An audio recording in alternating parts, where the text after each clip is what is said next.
Acho que estão me vendo, estão me ouvindo. Compartilhar minha tela inteira com vocês.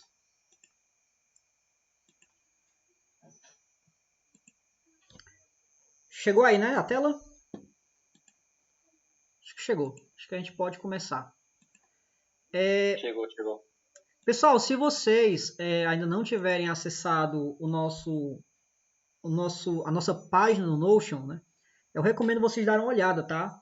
Aqui a gente vai ter todo o nosso embasamento teórico aqui desse mini curso. Vocês podem acessar o conteúdo que eu estou preparando dos encontros, vocês também podem acessar os vídeos, caso queiram tirar alguma dúvida, né? E hoje a gente vai trabalhar a questão de resolver conflitos. Então, conflitos é uma coisa muito comum de ocorrer quando você está desenvolvendo com várias pessoas em um mesmo projeto. E é preciso que vocês saibam como trabalhar com esses conflitos, né? Quem programa sozinho dificilmente vai ter esse tipo de problema, mas em grupo, em um momento ou outro, você vai ter. Mas antes de começar, eu queria fazer uma revisão com vocês rápida, né? Só para a gente ver em que ponto a gente está e que ponto nós vamos, tá? Nós já aprendemos que todos os nossos códigos eles ficam localizados em um repositório remoto, né? Esse repositório remoto precisa estar em algum site de hospedagem de código. No nosso caso, a gente usa o GitHub. E nesse site de hospedagem de código, nós temos uma pasta chamada master ou chamada main, né? Depende do repositório. Mas, enfim, você vai ter uma pasta principal, que vai conter o código principal do seu projeto. Sempre que você altera esse código, nós vimos que você vai criar uma cópia dessa pasta com as informações que tinha na pasta anterior, mais as suas alterações. Se você alterar de novo, você vai criar outra pasta, e assim vai para cada versão que você criar. O Git ele vai fazer isso automaticamente para você. Ele vai criar uma nova versão daquela pasta que você acabou de atualizar. Por isso que a gente fala que o Git ele é um sistema de versionamento de código. Para que você consiga criar uma nova versão, o que você vai fazer? Né? Você vai fazer as alterações dos seus arquivos no seu espaço de trabalho ou área de trabalho.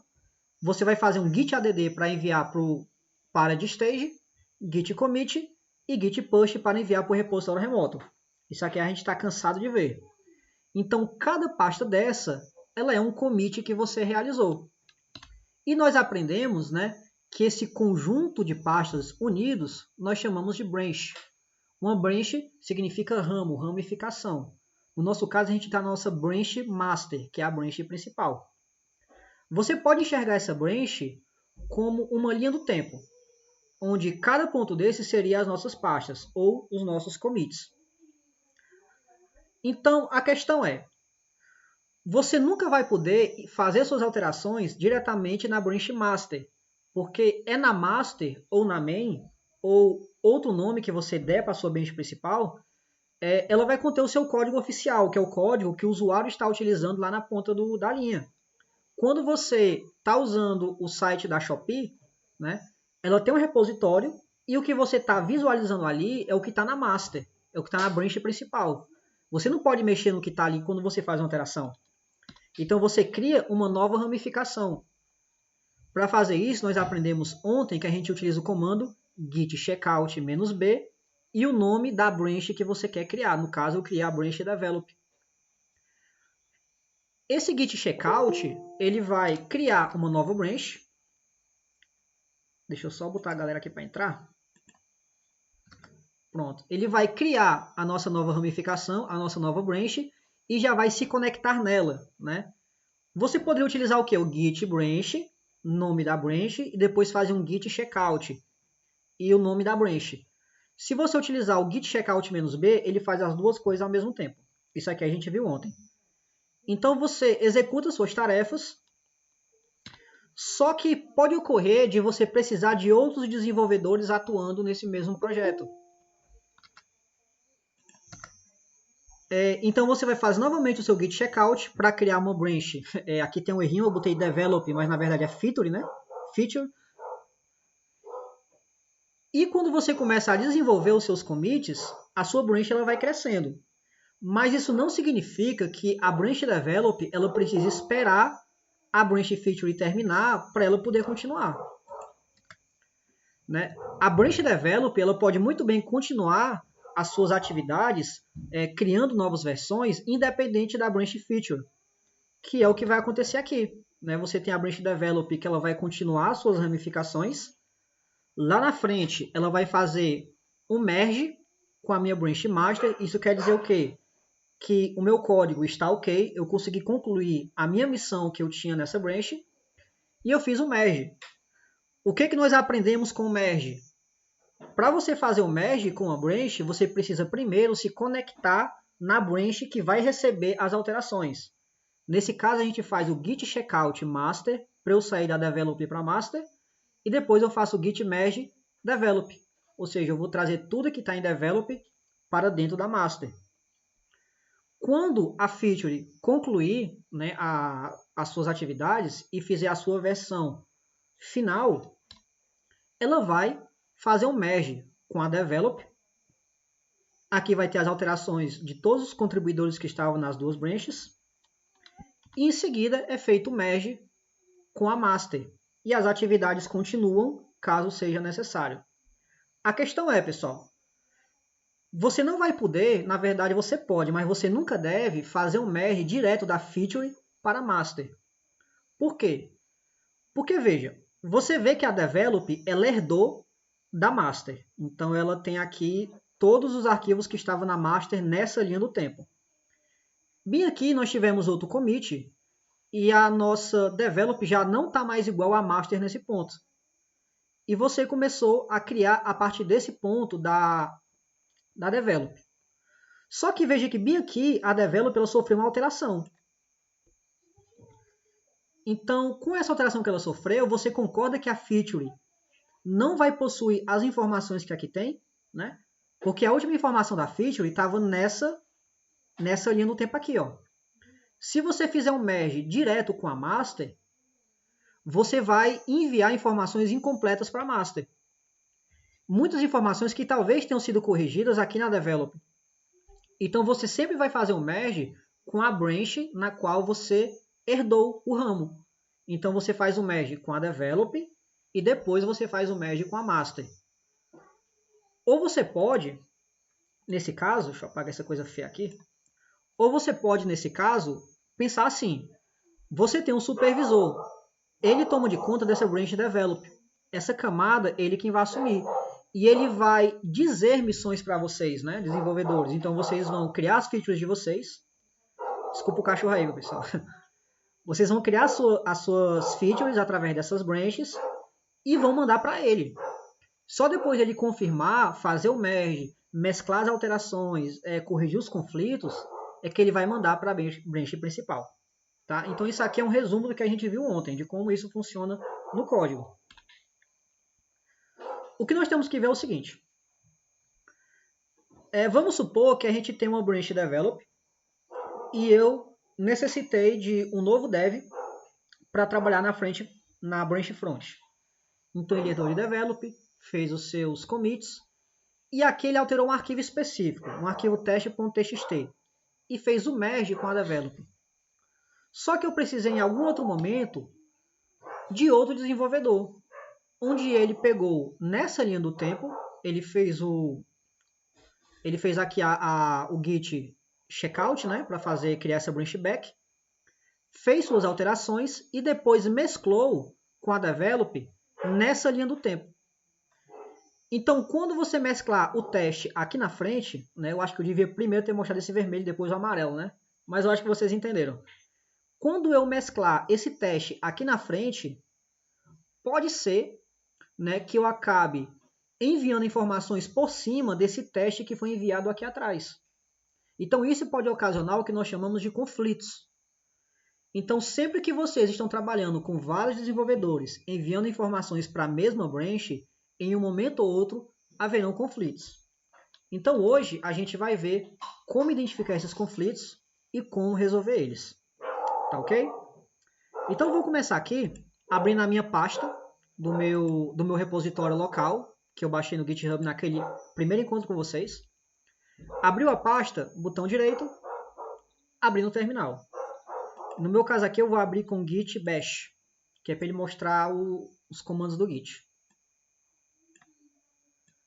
Não sei se está pequeno, se está grande. Então, vamos fazer aqui uma simulação. Tá? Eu vou acessar aqui o meu repositório remoto.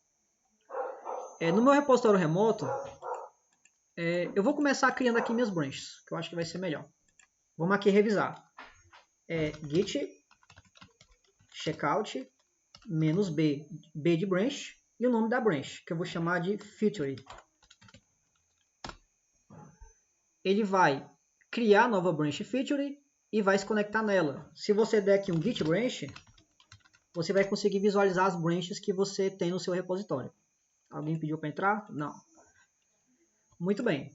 Então, na minha branch feature, nós já sabemos que ele é uma cópia da main, né, nessa linha do tempo que eu estava trabalhando nela. Então, no meu arquivo readme, eu vou fazer uma pequena alteração. Eu vou chamar isso aqui, vou deixar mini curso git local. Vou fazer uma alteração nela.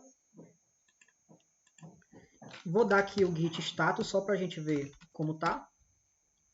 Ele vai dizer que eu tenho um arquivo para ser adicionado, né? Então, git add, nome do arquivo ou espaço ponto, git commit,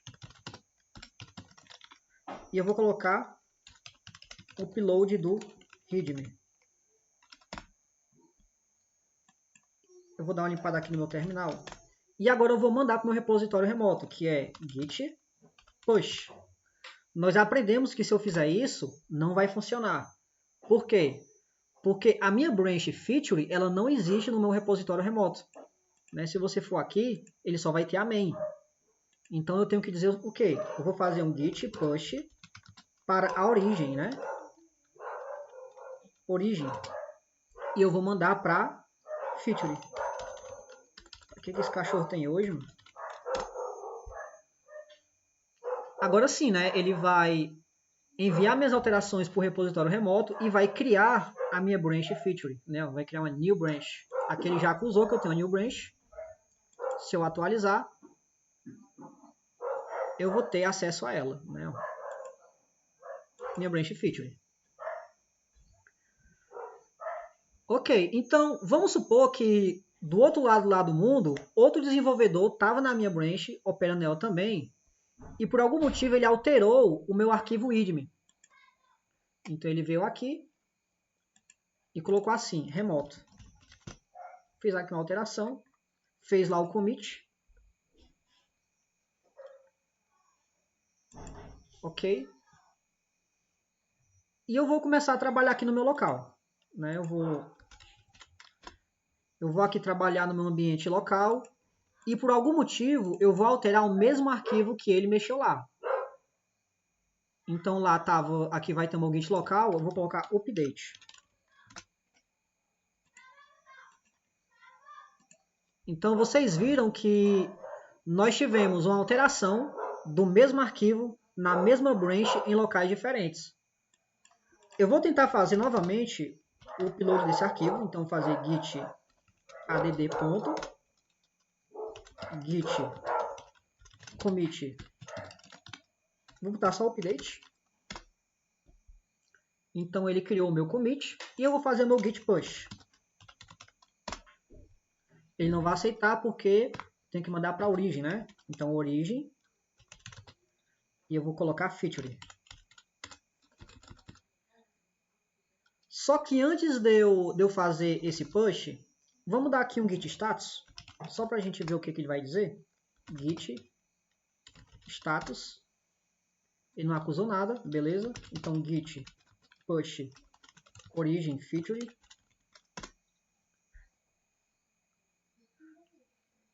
E ele vai dizer o seguinte, olha, a sua operação foi rejeitada. Então se você for fluente em inglês como eu, né, em Google Tradutor, ele vai dizer o quê? Né? Que os updates foram rejeitados porque o seu ambiente remoto contém trabalhos que você não possui no seu ambiente local. Então isso é causado, geralmente, porque outro repositório enviou arquivos e você primeiro precisa, né, fazer obter esses arquivos remotos, né? Então ele dá o exemplo aqui que é o git pull. Ou seja, né, o seu arquivo remoto, a sua branch remota, ela possui um commit a mais que a sua. Se ela possui um commit a mais e você tentar enviar um commit através do seu ambiente local, ele não vai aceitar, porque o seu ambiente está desatualizado. Então, como é que eu faço para atualizar, né, as duas branches, para sincronizar elas? Você vai usar o git pull. Ao fazer o git pull, você vai trazer tudo que está na sua branch remota para a sua branch local. Só que ele vai dizer o seguinte, né, que você precisa de fazer o git pull remote branch. Clear git pull origin feature.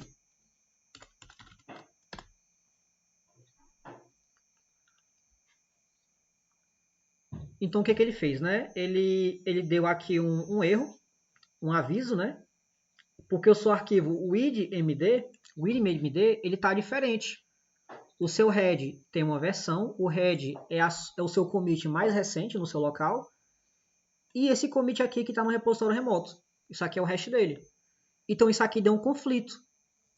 Quando esse conflito acontece, o Git vai tentar mesclar esses arquivos e corrigir automaticamente, mas às vezes eles não conseguem. Então, se eu for aqui e abrir o meu widmd, ele vai fazer o quê, né? Ele vai fazer o merge automaticamente, ó. Então, ele vai considerar o quê? Então é isso daqui que você quer manter. Então, ele fez o merge automaticamente. Então, você vai dar um git status. Você vê que você vai ter o seu arquivo modificado, ó. Mesmo que você já tenha feito o commit naquela hora, né? Ele vai colocar de novo aqui para modificação, porque você alterou ele com as informações local. E aqui ele vai dizer o seguinte, ó. Foi feito o merging da feature, né? Tudo que estava lá juntou com o que estava aqui. Então segue normal. Git add espaço ponto git commit traço n, vou chamar de merge, e eu faço o git push origin feature.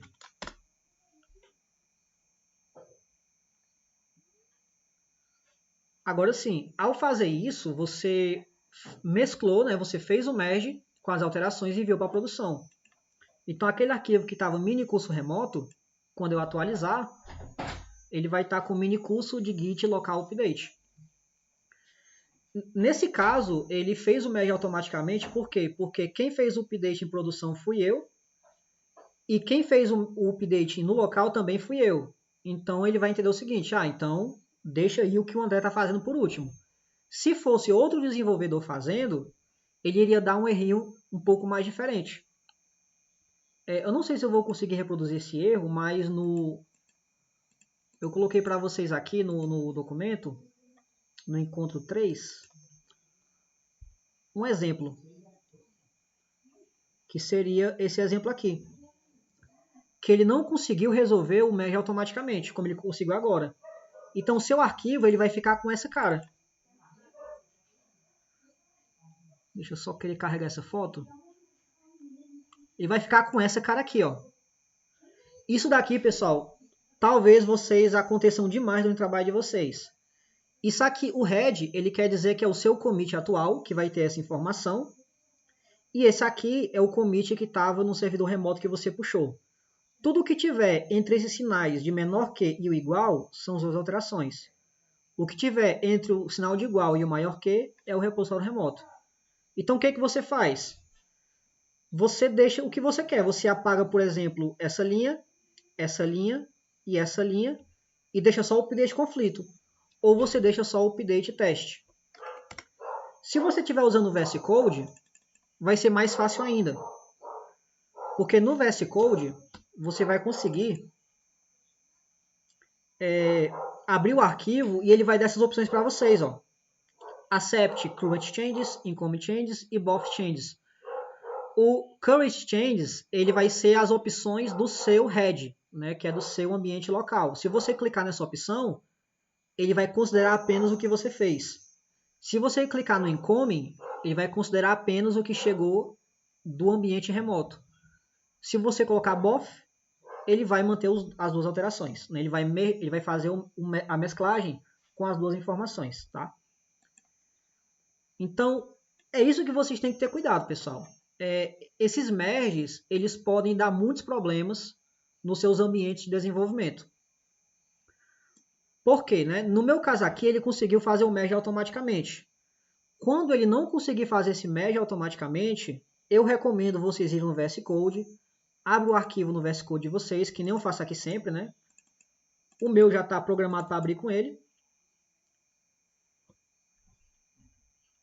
No caso aqui, e aqui ele vai ter algo assim, né? Vai ter isso aqui, vai ter o seu head, vai ter as suas alterações, aqui vai ter o igual, e aqui vai ter o remoto, e aqui vai ter o maior que, e um commit qualquer.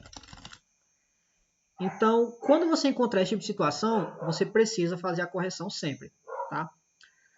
Não tem muito mistério, né, em relação a fazer uma questão de conflitos, de como corrigir conflitos. O que vocês precisam saber é como evitar esses conflitos. Eu coloquei para vocês aqui uma lista de ações, né, que podem causar conflitos. Né? Eu não vou ler para vocês aqui, porque eu não quero pegar muito tempo. Vocês depois vejam o documento e vejam com detalhes isso. E aqui vai uma dica, né, de como você está resolvendo esses conflitos e como evitar de estar fazendo conflitos. Então, no geral, o que você tem que fazer? Seguinte, quando você estiver trabalhando numa branch, que é nesse caso em que duas pessoas estão enviando informações para ela, por exemplo aqui, né, você fez aqui o checkout, fez os commits e entrou aqui. Quando chegou nesse desenvolvedor, bem aqui, ele já é para saber que algum desenvolvedor atualizou a branch que ele vai trabalhar. Essa informação tem que existir em equipe.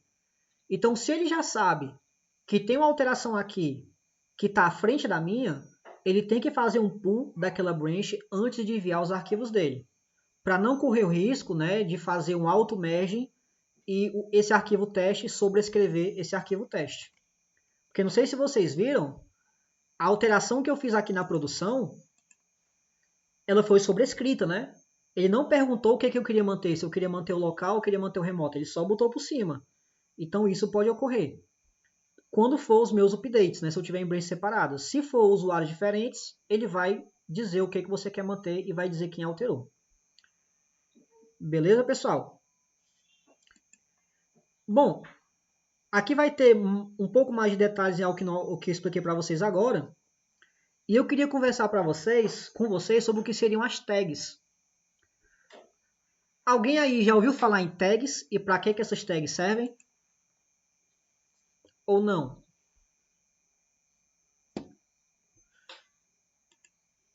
Acho que não, né? Vamos supor que você concluiu um desenvolvimento de uma branch, você mandou para a develop fechou aquela feature e enviou para a master. Ou seja, naquele momento foi encerrado um update naquela plataforma que você estava trabalhando. Sei lá, eu criei a versão 0.1.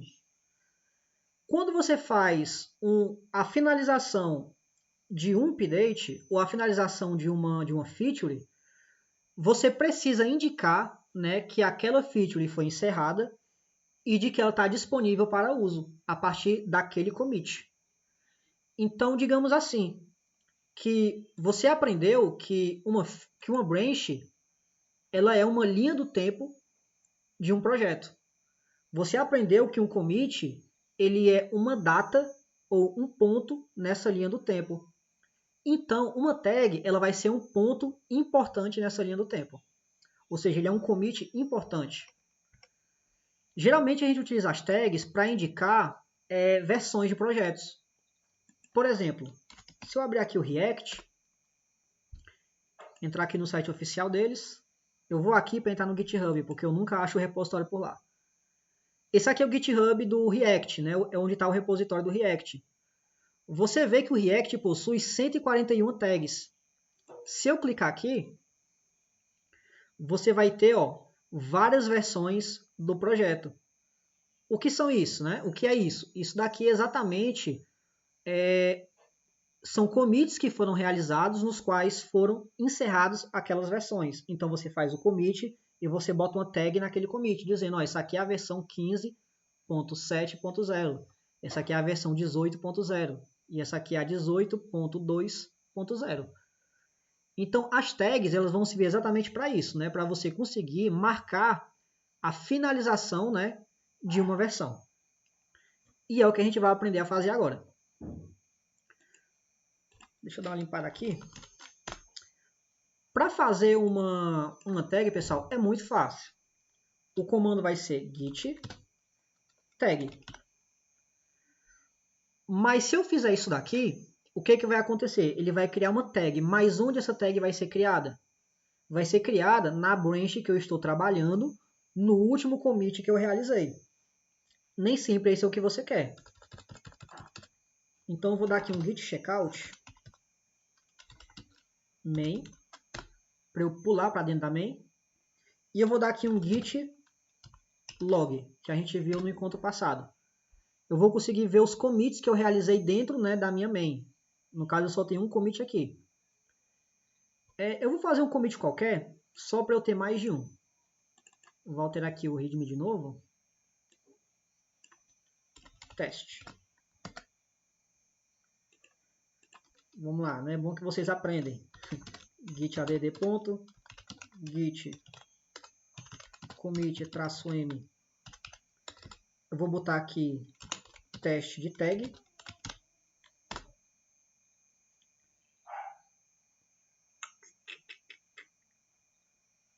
Deixa eu ver aqui, git status. Eu não tenho nada para comitar.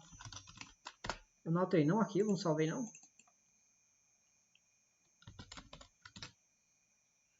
Ele vai dizer que o arquivo não pode ser salvo, porque... sobrescrever mesmo. Vamos lá de novo. Git add, git commit, teste de tag.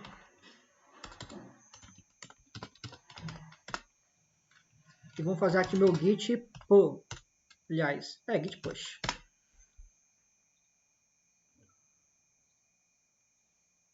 Atualizado. Clear. Git log.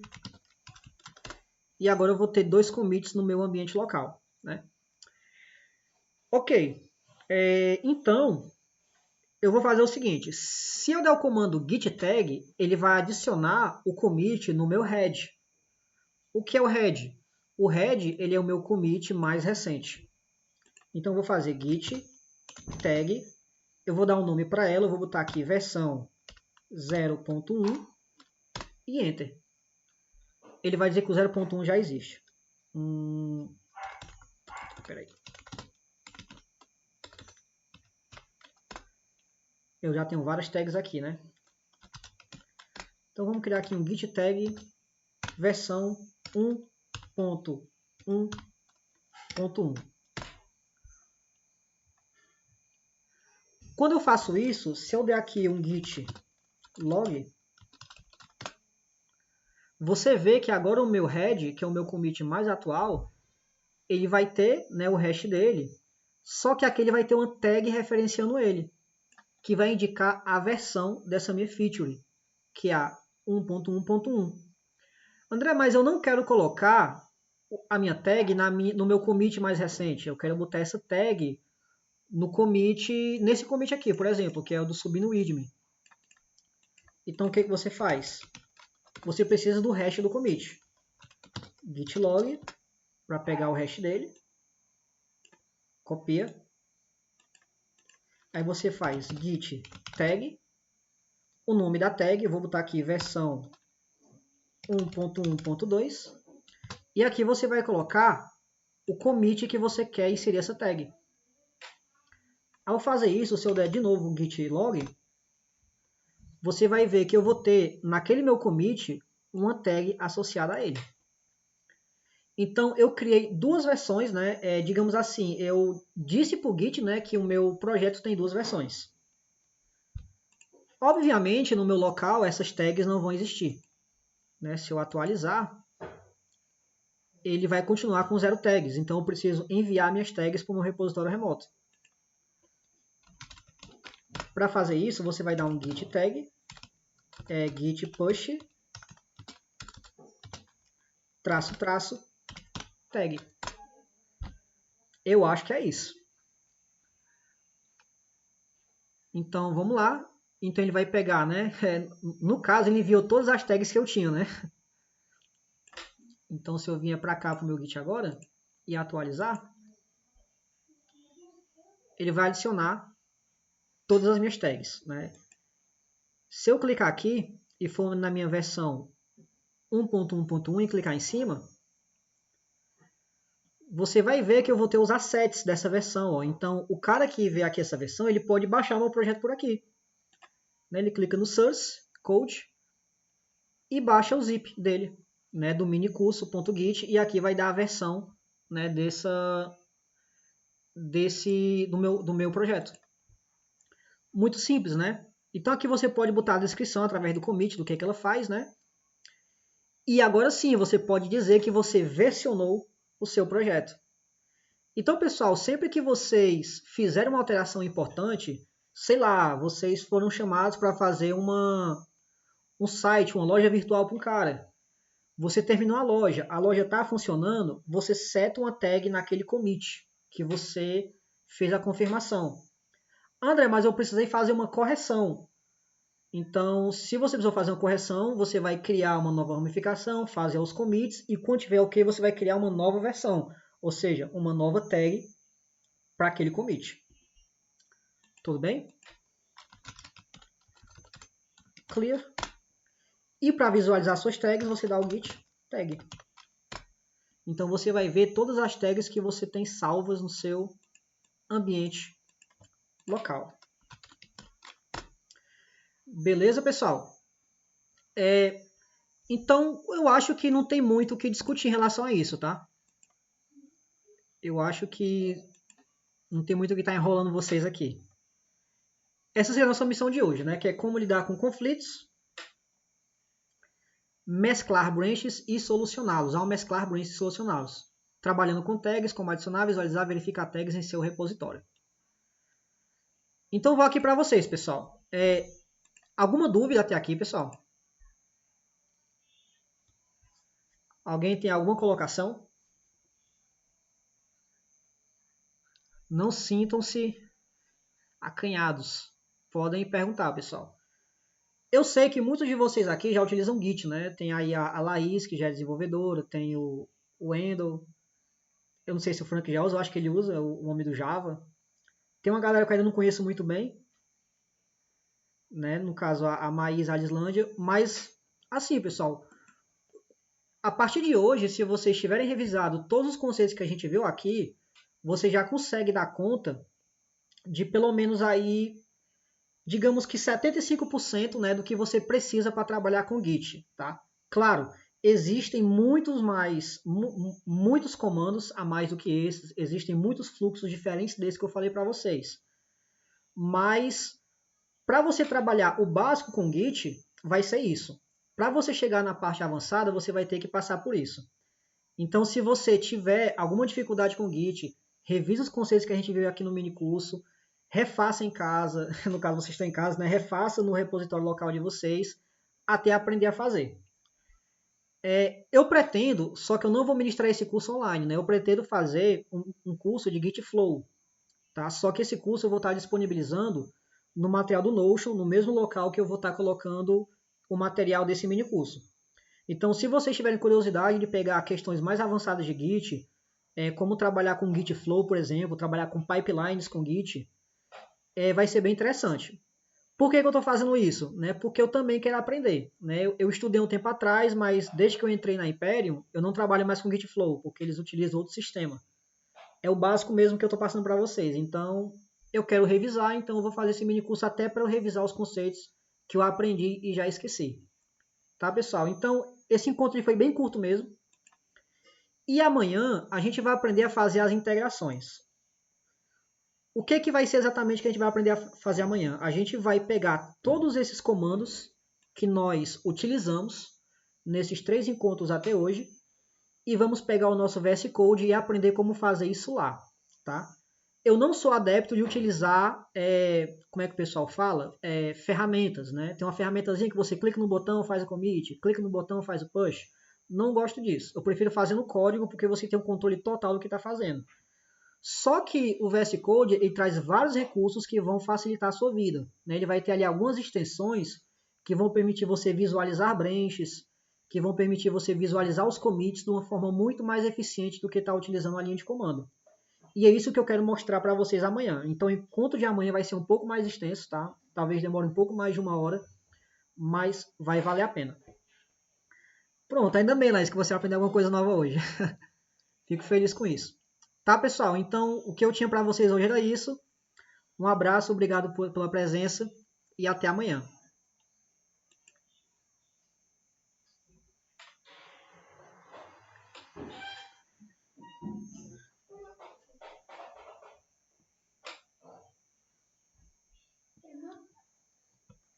Terminou.